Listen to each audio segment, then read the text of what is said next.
जर जर वहिनींनी मला खाण्यावरच बंदी घातली असती तर, मला खायची मनाई केली असती तर किती अवघड झालं असतं माझं. मी तर न खाता जगूच शकले नसते. इनफॅक्ट कुठल्याही माणसाने काहीच खाल्लं नाही तर तो नाही जगू शकत, बरोबर ना? पण मलाही वहिनींची शिक्षा अजिबात पटली नाही. पण या वहिनी सुद्धा सतत मला शिक्षा करत असतात. एवढं काय केलंय मी? म्हणजे तसं मी पण मूर्खपणा करत असते म्हणा. मी कधी सुधारणार आहे ना तो देव जाणे.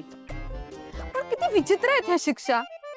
कधी काय तर तोंड काळं करायचं, कधी कधी काय तर माझा गळ लाल करायचा. आणि आता आता कोणाशीही अजिबात बोलायचं नाही. घाणेरडी शिक्षा.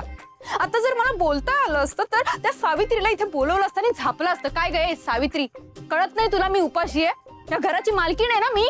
आत्ताच्या आत्ता मला चहा आणि नाश्ता आणून दे. पण आता कसं झापणार? मला तर साधी बोलायची परमिशन नाहीये. सावित्रीला झापते. आणि या घरात अशी एकही व्यक्ती नाहीये जिला माझी काळजी आहे, की जी व्यक्ती येईल आणि मला सांगेल की हे घ्या मॅडम, हा तुमचा नाश्ता, हा तुमचा चहा, तुम्ही इथे बसून मस्तपणे खा. एकही व्यक्ती नाहीये अशी. आता मी एक काम करते, मी स्वतःच जाते किचन मध्ये, स्वतःच्या हाताने त्या प्लेट मध्ये नाश्ता घेते आणि स्वतः खाते. वाईट दिवस आलेत माझ्यावर. पण दामिनी तू ना आता जरा शांत आणि गप्प बस. तू जर कोणाशी काही बोललीस ना आता तर तुला तर काय शिक्षा? हा, तर तुला तुझीच शपथ आहे. शांत, पिन ड्रॉप सायलेन्स. अजिबात नाही बोलायचं नाही बोलायचं.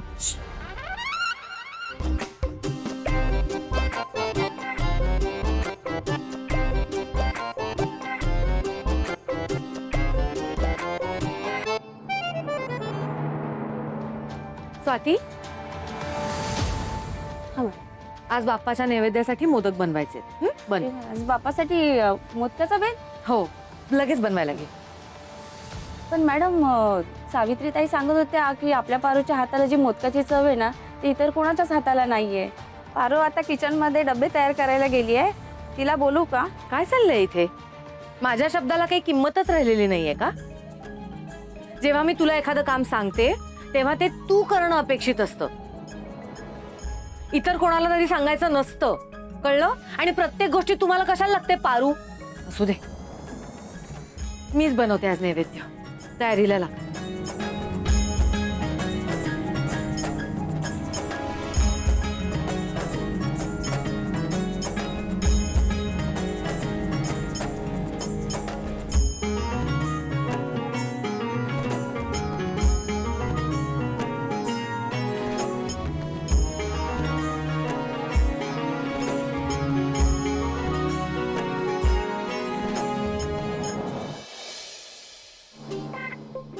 काय करू मला कळत नाहीये.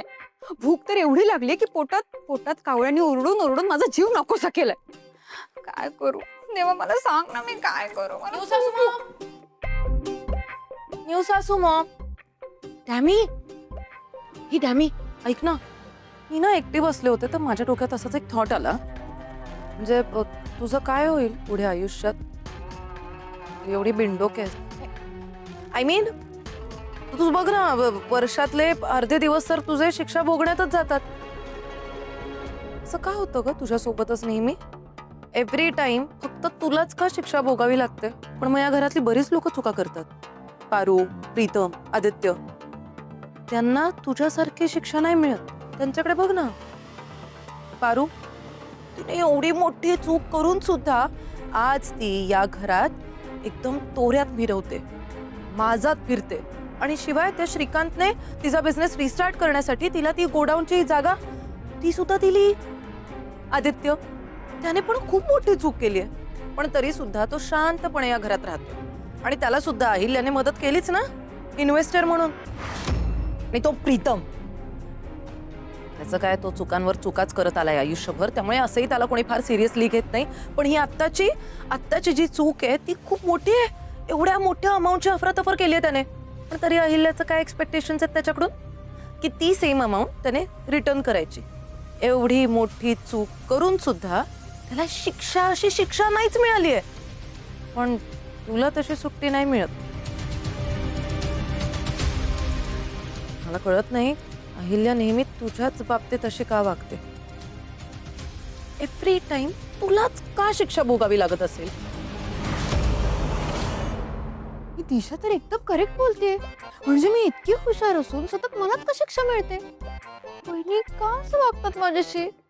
कारण तुझा नवरा आता या घरात नाहीये. हो, म्हणजे बघ ना, जर आता तुझा नवरा या घरात असता तर ऍटलीस्ट त्याच्याकडे बघून तरी या घरातल्या सगळ्यांनी तुला माफ केलं असतं. पण तो तुला सोडून गेल्यापासून तुझा कोणी वालीच राहिला नाहीये. कोणीच या घरातलं तुझ्यासाठी स्टँड घेत नाही. कोणीच तुझ्यासाठी उभं राहणार नाहीये. आणि याच गोष्टीचा या घरातले सगळेजण फायदा घेत असतात. तुला पंचिंग बॅग सारखं यूज करतात सगळेजण. जो तो येतो तुझ्यावर राग काढून जातो. आणि मग या सगळ्या प्रोसेसमध्ये तुझं सँडविच होऊन जातं.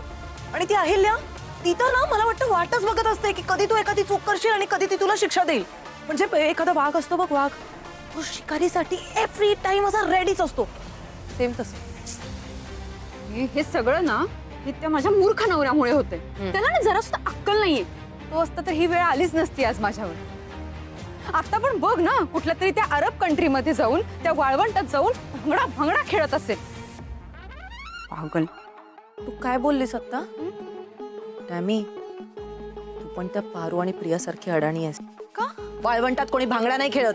अगं भांगडा म्हणजे मला असं म्हणायचं वाळवंटात जो काही खेळ खेळत असतील तो खेळत बसला असेल.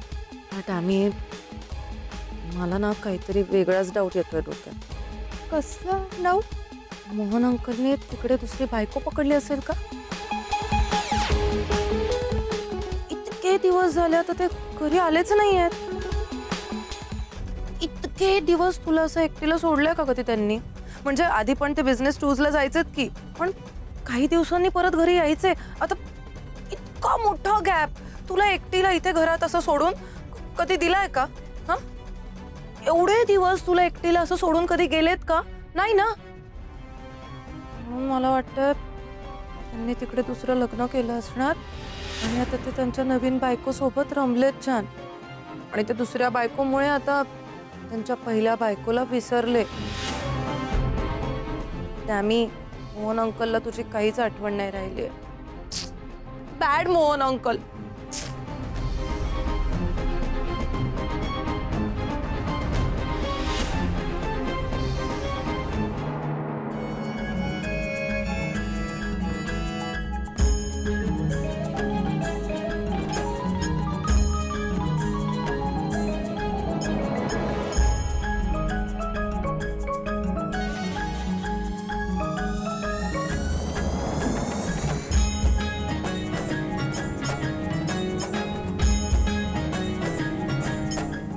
गुळ किसून झाला? हो मॅडम. चारणाची तयारी.